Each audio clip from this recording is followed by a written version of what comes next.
We are, well, let me share my screen. We'll say the blessing together, and then we'll jump into a discussion of what I put together today as a discussion of Shabbat as a source of hope in Judaism. So if you'd like to unmute and join me in the blessing for study, you can do so now.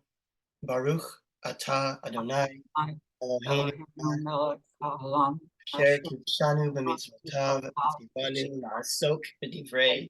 Torah. Blessed are you, eternal one, whose mitzvot bring holiness to our lives and who commands us to engage in, to immerse ourselves in words of Torah. I'll just mention before we start that next week we have Rabbi Stephanie Crawley teaching us. She's a wonderful teacher, and I look forward to that. And then the next few weeks is all a series of different rabbis. So I want to start with a quote from someone who's one of my favorite thinkers that actually some of us have studied together, and that's Rabbi Abraham Joshua Heschel. Heschel is an important, one of the really most important Jewish thinkers of the 20th century.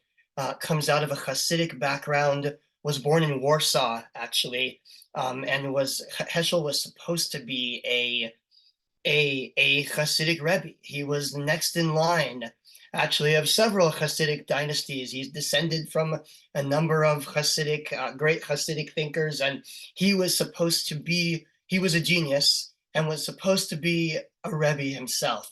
And Heschel rejected that idea, except in the ways that he didn't reject it. He went on to become, first he was an Orthodox rabbi, and then he became a Reform rabbi, and then ultimately spent most of his career teaching in the conservative movement at the Jewish Theological Seminary. And one of Heschel's most important books, which I think I don't have in front of me here, but from which this quote comes, is The Sabbath. And if you haven't read The Sabbath, read The Sabbath. It's not very long. His writing is extraordinary. He somehow manages to write in 5 different languages and with beauty and with depth in every language.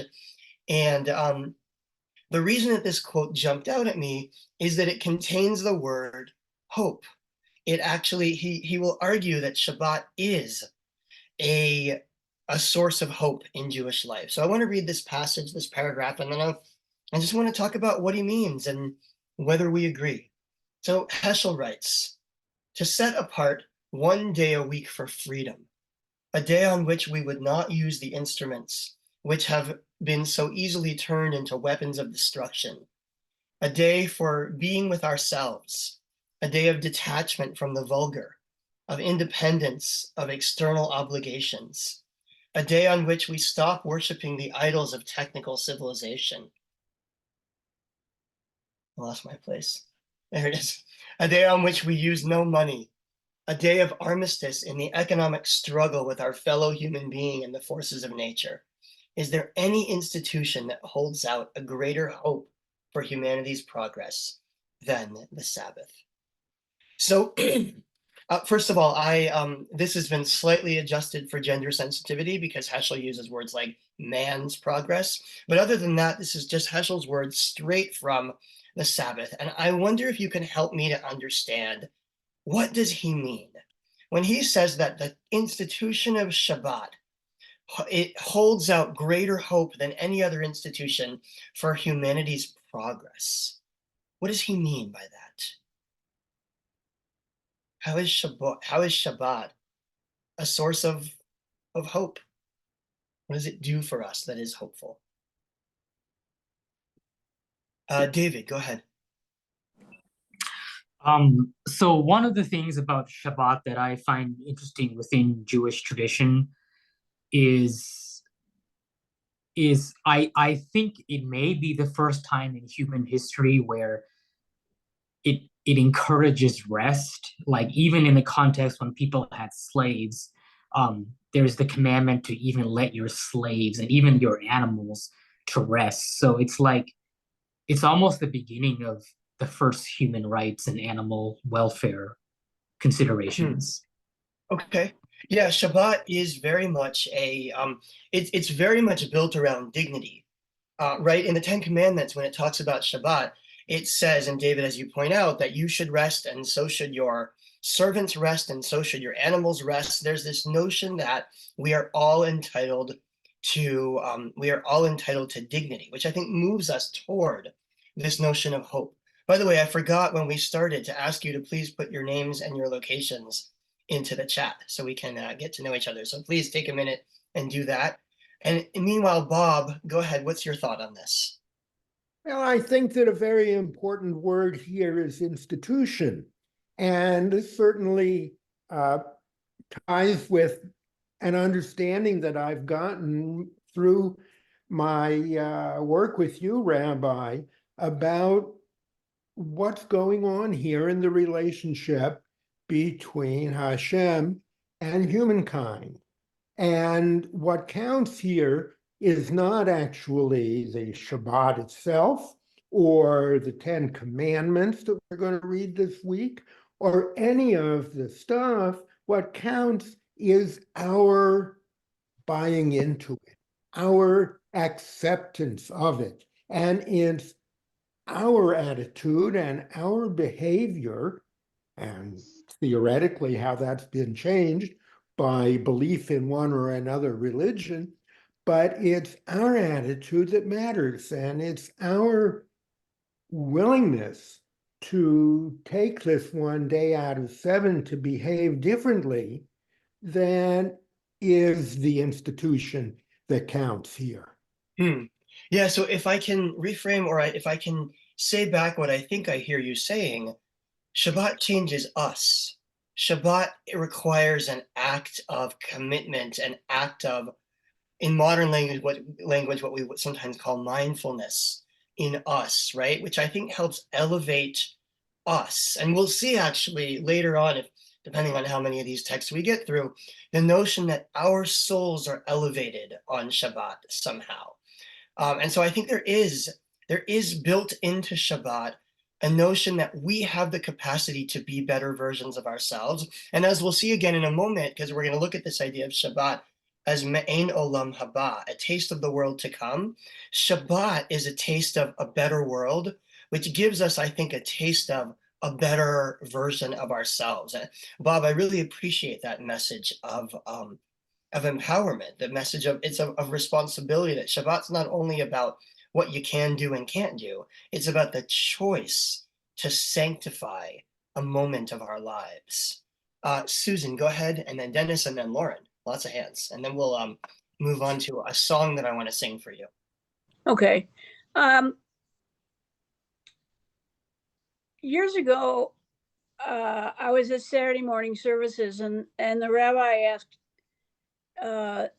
those of us who were there, or was just like a minion of us, did we do anything different on Shabbat? And he got to me and I said, no, I don't. And then later I said, well, actually I do. Usually when I take a nap, I have the TV on, but sometimes on Shabbat I don't.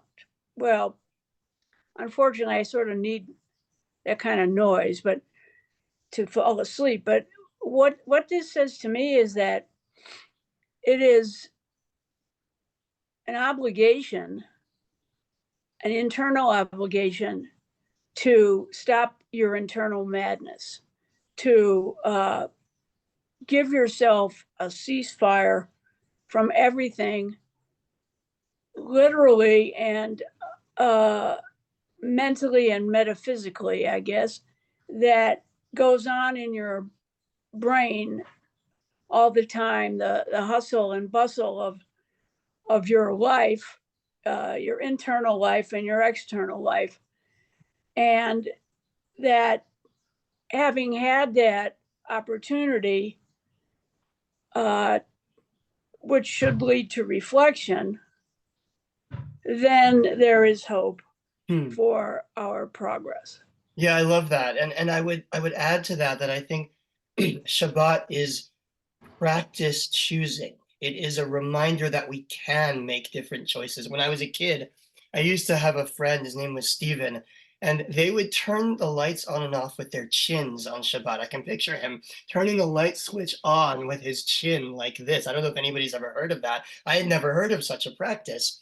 And it strikes me that the act of making Shabbat different is an act of reminding yourself that you can choose how you behave. that every act that we perform is actually a choice, and that we don't have to just act by instinct or by fear or in the ways that we often do. And so I think there's a great deal of hope there that we as humanity can act differently than the ways that we have become, in Hebrew, ragil, the ways we have become accustomed to being. So I see Dennis and Lauren. And by the way, for those who are just either newer or haven't been with us, if you want to just raise your hand electronically, I'm happy to call on anybody, and I love for this to be a discussion. Dennis and Lauren, and then I'm gonna, like I said, I'm gonna sing you a song. So this quotation reminds me of a prayer and a passage from another Jewish thinker. The prayer is the one that is included in the actually in the Birkat Hamazon, the blessings after meals. It's a prayer for Yom Shekulo Shabbat. The day should come that is all completely Shabbat. You might even interpret it as every day is Shabbat to a greater or lesser extent. And this reminds me of a teaching of that famous Jewish thinker, Karl Marx.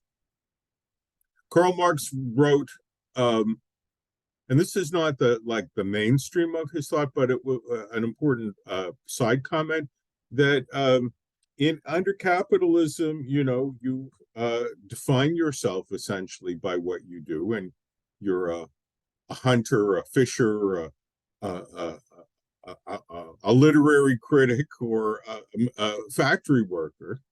And he wrote that in the society that he envisioned, you could hunt in the morning, fish in the afternoon, work in the factory in the evening, and be what he called a critical critic, making fun of people who write criticism of society or of literature and don't do anything about it. But you could do that and without ever being confined to being a hunter, a fisher, a factory worker, or a critic. You could be your whole person.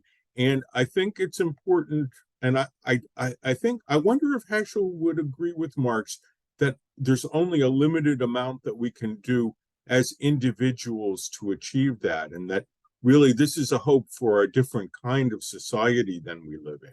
It's interesting. Yeah, the notion, he'll say it more clearly in this next sentence. He says that the solution of humanity's most vexing problem will not be found in renouncing technical civilization, but in attaining some degree of independence from it, which I hear as being similar to what you just said, Dennis, which is to say defining ourselves as transcending the economic struggle, transcending the day-to-day, the ordinary, which I think helps us to grow into a larger sense of who we are and what our mission is in the world. And I want to come back in just a moment to your first point, which is the idea of Yom Shekulo Shabbat, that Shabbat is somehow a taste of something larger, of a world that will be entirely like Shabbat. And I think you're absolutely right here that there's a longing for a different kind of society, not only a day of it, but an entire society of something that Shabbat represents. Lauren, go ahead. I guess mine is a more personal response. I mean, for me, it's an opportunity to think about my perpetual behavior. It's a punctuation in the week that, to be very honest, has encouraged me to look further into into the instruction of Judaism, not necessarily from a religious point of view, because I don't really embrace that, but from a practical point of view, what are the lessons that we can learn? And you don't get to do that very much unless you're actively studying during the week, which many people don't do.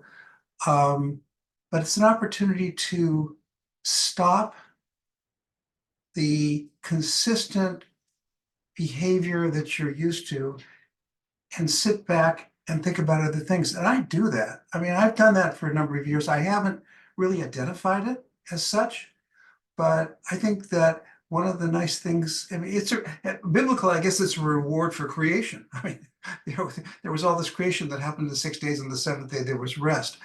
That's a more literary approach to it, but I do believe that it gives us an opportunity and permits us to stop.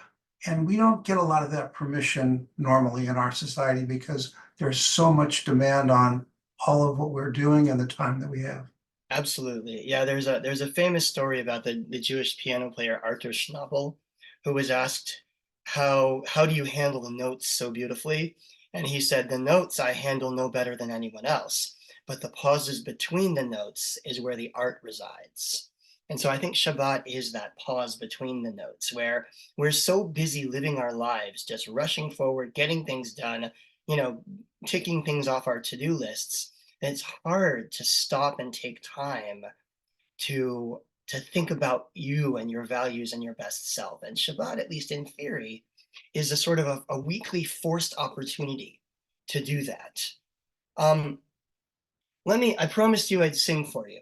So this is a traditional Friday night table song. I apologize, I did not put the transliteration on here, I forgot. But at any rate, it's called Maya Didut. Whoops, I hit my guitar on the wall there. I'm going to sing the first couple lines and then jump to the last line. And the reason I'm so interested in this song is because of the way it describes Shabbat as being a microcosm of a better world. So if you know it, please sing with me. And if not, you can sing anyway because you're all muted and nobody can hear you.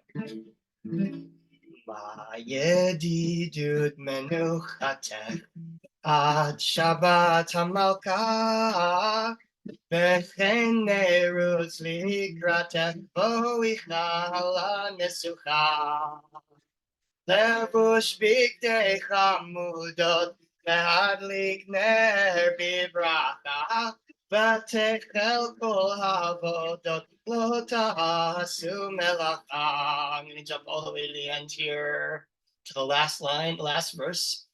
Me'ein olam haba, me'ein olam haba, me'ein olam haba, Yom Shabbat menucha, kol hamitan kimpa, kol hamitan kimpa, kol hamitan kimpa,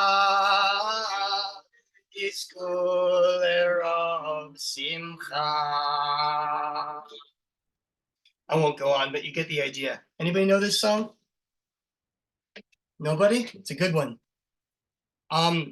Long in Hebrew, but if you can handle all the Hebrew, it's a fun one around the Shabbat table, kind of a tongue twistery song. And the reason I bring this song is exactly because of this first line of the last verse, where it says, Me'ein olam haba. Shabbat is a taste of the world to come, or a microcosm. The word me'ein implies a smaller microcosm of something larger. In our prayer service, for example, we have something called Me'ein Sheva. Me'ein Sheva is a prayer that encapsulates the entirety of the 7 blessings of the Amidah into one paragraph. So it's a microcosm of the full 7 blessings. So Shabbat here is Me'ein Olam Haba. It is a microcosm or a taste of the world to come. And I can just read these couple of lines here. A taste of the world to come, the rest of the day of Shabbat. All who enjoy it will reap great joy. From the travails of the coming of the Messiah, they will be delivered to tranquility. Our redemption will sprout, and pain and suffering will vanish.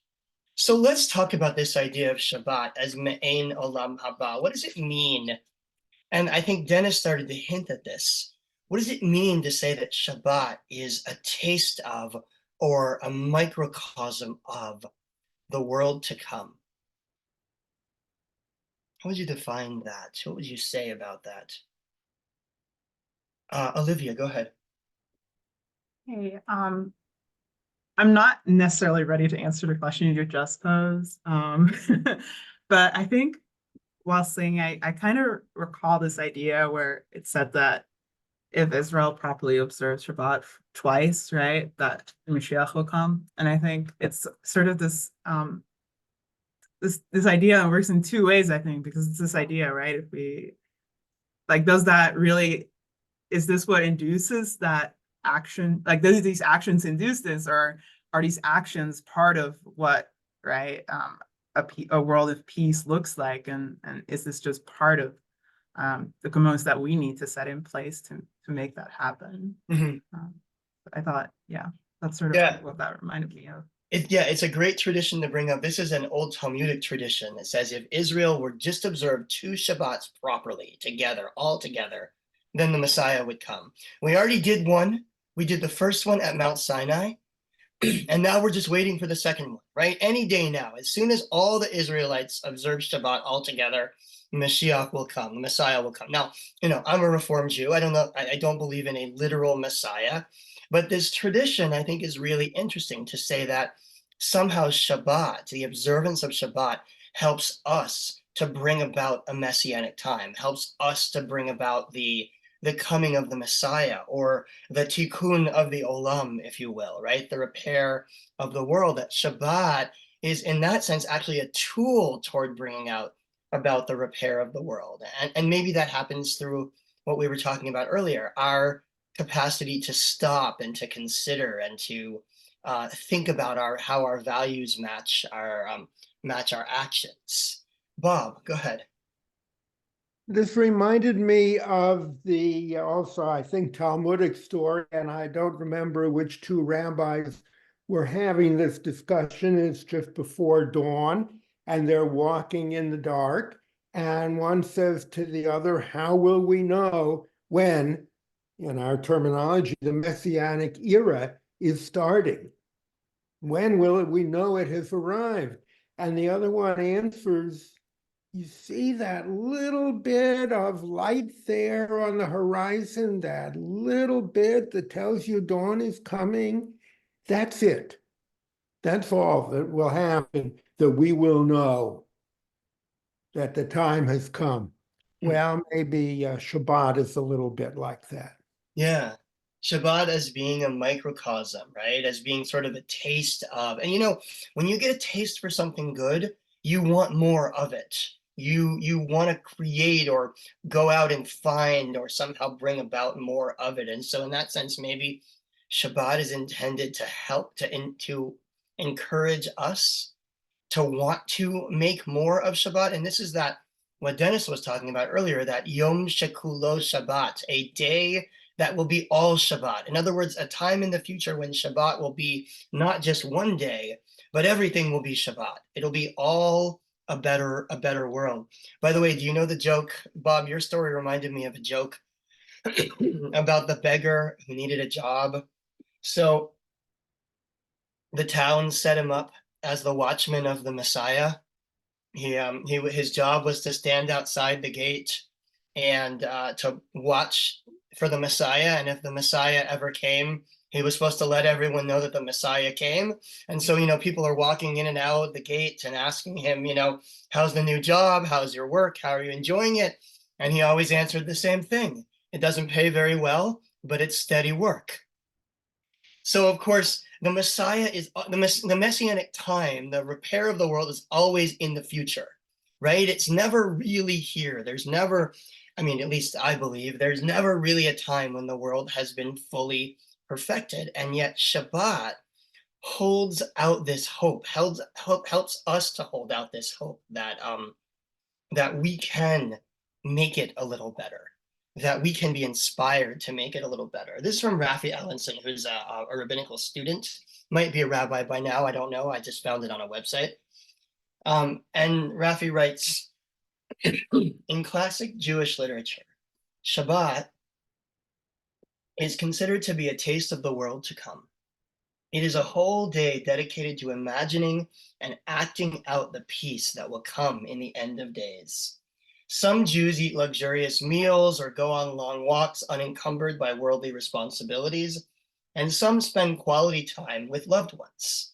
Though it is a taste of the world to come, Shabbat is not meant to be so overwhelming a flavor that we forget ourselves and our obligations to our communities, the world, and to our communities, the world, and the image of God that lives in each and every person.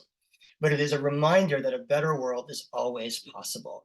So we're supposed to spend that 25 hours engaged in things that refresh us, but also that impel us to go back into the world and help bring about a world that is a little more like what we just spent the last 25 hours doing. I'll show you what the Talmud says about this. The Talmud says, the Midrash says as follows, that there are three microcosms. There are three, in this case, they're using not the word me'ain, like a taste of the world to come, but rather the word novelet. Novelet in Hebrew means unripe fruit. There are three things that are novelet, that are microcosms or unripe fruit of something else. And they are, sleep is the microcosm of death. A dream is a microcosm of prophecy, and Shabbat is a microcosm of the world to come. And then Rabbi Avin adds two more, that the orb of the sun is a microcosm of supernal light, God's holy divine light, and Torah is a microcosm of supernal wisdom.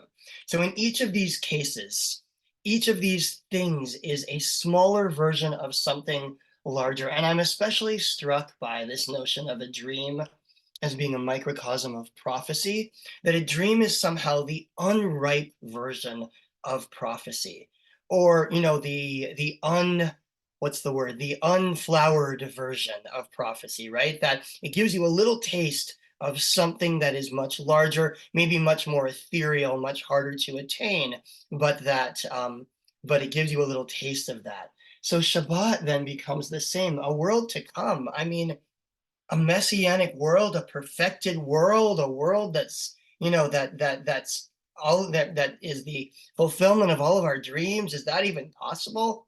I don't know. And if we think about it that way, then I don't know how likely we are to actually even work toward it. How can you possibly perfect the entire world? But if Shabbat is the novella to the unripe fruit or the microcosm that gives you a taste of the world to come, then that gives us something to work on. And that gives us something to aspire to. All you have to do is try to make the world just a little more like what you imagine the best Shabbat would be. A little more like what that day of rest and that day of human dignity is all about. And so I think maybe that's why Heschel says that Shabbat, more than any other institution, holds out hope for our progress, for humanity's progress in repairing the world. So thank you, everybody. Oh, I'll put in a plug, which is that I think in April, I'm going to be teaching a 3-part series on Shabbat. We're going to call it Working for the Weekend. And we'll explore, where Shabbat comes from and what it means in liberal Jewish life. And I didn't do that on purpose, but since it's coming up, I figure I'll mention that. And I look forward to seeing all of you next week when we will meet with Rabbi Stephanie Crawley. Thanks, everyone.